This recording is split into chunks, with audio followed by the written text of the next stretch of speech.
নমস্কার বন্ধুরা, প্রতিদিনের মতো সব কিছু গুছিয়ে নিয়ে চলে এসেছি রান্নাঘরে। তা বন্ধুরা, সামনেই হচ্ছে পৌষ সংক্রান্তি।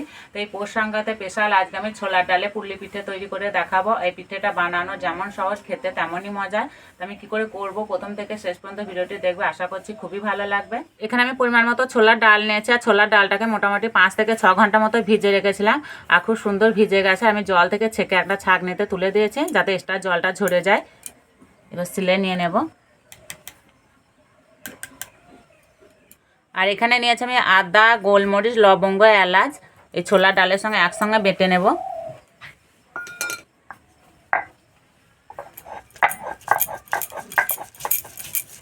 আর জল ছাড়া বেটে নিতে হবে, জল দিলে হবে না।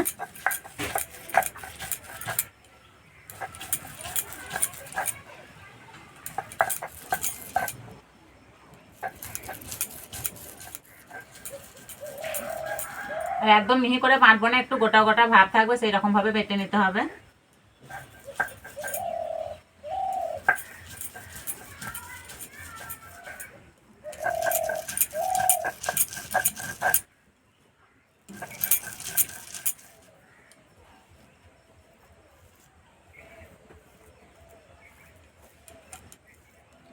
এবার হাত ধুয়ে উনানটা জ্বেলে নেব।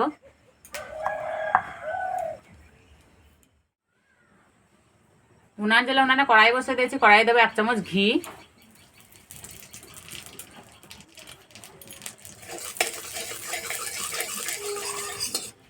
এবারে ছোলার ডাল বাটাটা দিয়ে দেবো।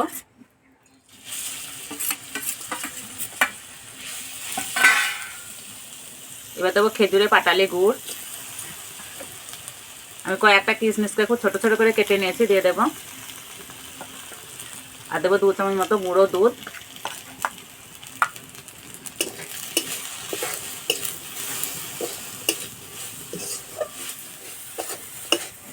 এই সময় উনানে আঁচটা একটু কম দেবো।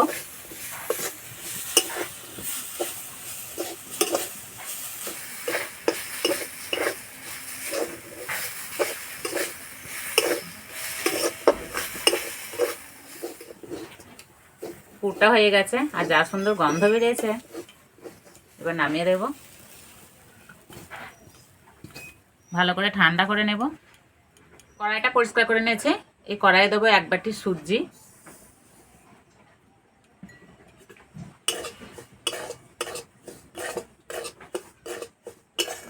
সুজিটা হালকা একটু ভেজে নেব, যাতে সুজির কাঁচা গন্ধটা চলে যায়।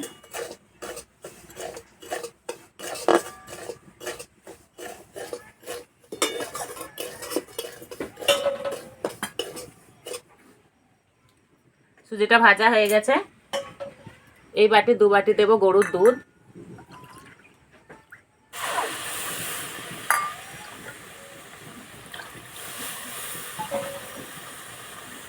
এবার দেবো অল্প একটু নুন।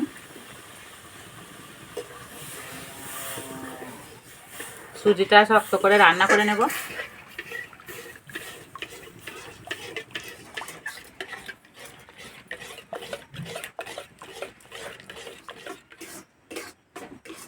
এই সময় উনানে আঁচটা একটু কম দেব, নাহলে সুজিটা গোটা গোটা ভাব হয়ে যাবে। সুজিটা রান্না হয়ে গেছে, এবার নামিয়ে দেব। ভালো করে ঠান্ডা করে নেব। এদিকে সুজিটা ঠান্ডা হতে থাক, আমি এদিকে অল্প করে একটু দুধের ক্ষীর মেরে নেব। দিয়ে দেবো 1 কাপ গরুর দুধ, 1 চামচ চালের গুঁড়ো, 2 চামচ মতো গুঁড়ো দুধ, খেজুরে পাটালি গুড়,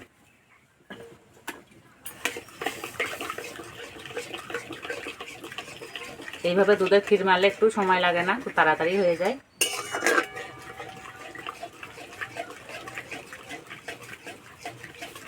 আর এই পিঠেটা দুধের ক্ষীর দিয়ে খেতে কিন্তু দারুণ লাগে। তোমরা চাইলে খেজুরের ঝোলা গুড় দিয়েও খেতে পারো।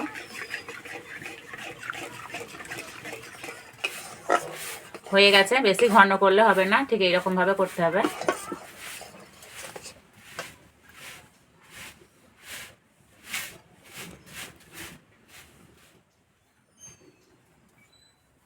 ওদিকে কড়াই জল গরম করতে বসে দিয়েছি, জলটা গরম হতে থাকে, এদিকে আমি পিঠেগুলো বানিয়ে নেব।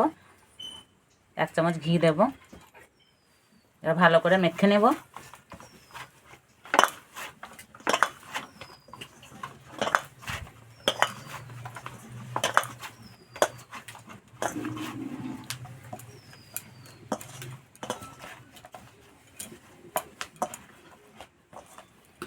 এইভাবে একটু ভালো করে মেখে নিতে হবে, নাহলে পিঠেগুলো ফেটে যাওয়ার ভয় থাকবে।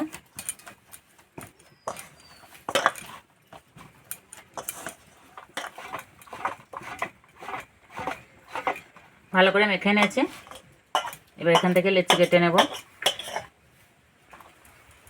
এইভাবে সমান করে নেব।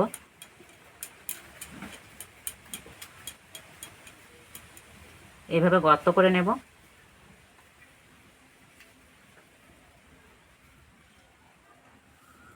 এবার পুর ভরে দেবো। আর এই যে পুরটা কি সুন্দর ঝরঝরে হয়ে গেছে।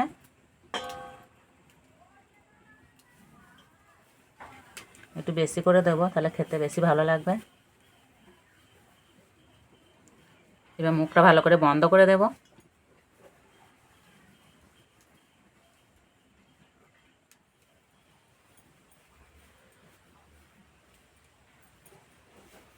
মুখটা এইভাবে একটু দুমড়ে দেব।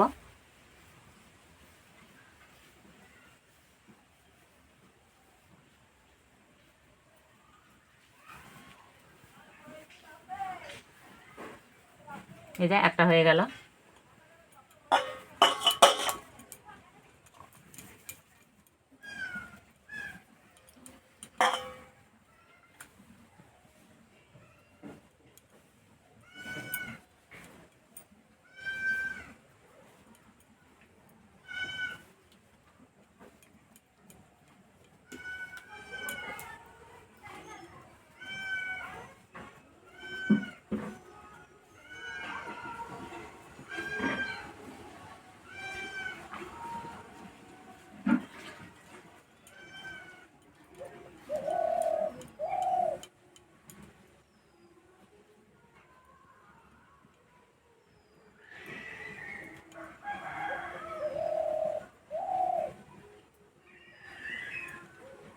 আমি পিঠেগুলো একটু বড় বড় করে বানিয়ে নিয়েছি, তোমরা চাইলে এর থেকে ছোটও করে নিতে পারো। এই বড় বড় পিঠেগুলো না দেখতে দারুণ লাগে। আর সবগুলো বানিয়ে নিয়েছি।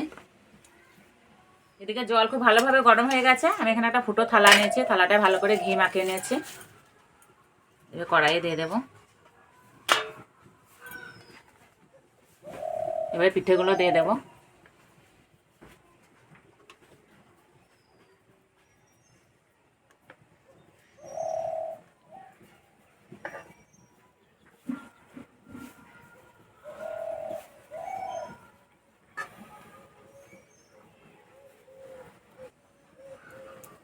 এবার একটা পদে থালা চাপা দিয়ে দেবো।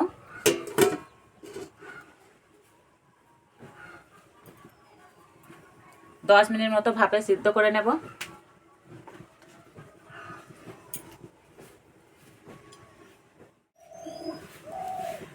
দশ মিনিট হয়ে গেছে, এবার চাপাটা খুলে দেব।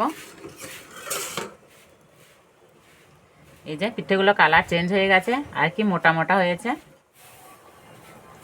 এই যে পিঠেগুলো সিদ্ধ হয়ে গেছে। এবার থালাটা নামিয়ে দেব।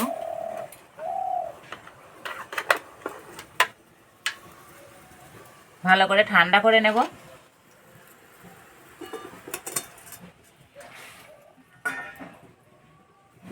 হালকা ঠান্ডা হয়ে গেছে, এবার প্লেটে তুলে নেব।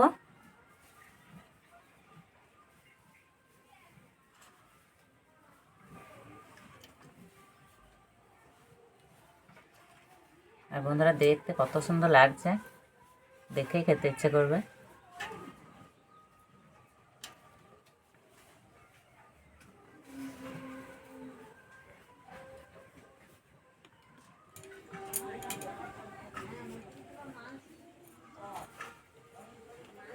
খাওয়ার জন্য একদম রেডি হয়ে গেছে। আর এই যে আমার ছোট ছেলে অনিরুদ্ধ।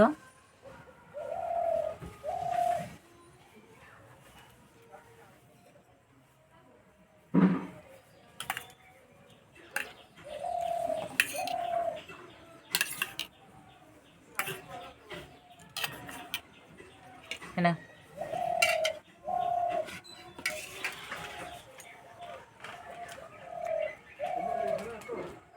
পিঠেগুলো যা মোটা মোটা হয়েছে, 2-4টে খেলেই পেট ভরে যাবে। আর ভিতরে একদম পুরে ভরা। আর এই ক্ষীরের সঙ্গে খেতে দারুণ লাগছে। আর বন্ধুরা একদম একটা অন্যরকম স্বাদ পাওয়া যাচ্ছে।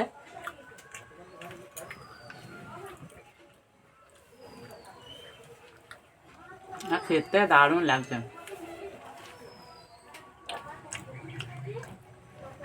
এই পিঠেটা যতক্ষণ না বানিয়ে খাবে এর স্বাদ সবার কাছে অজানাই থেকে যাবে।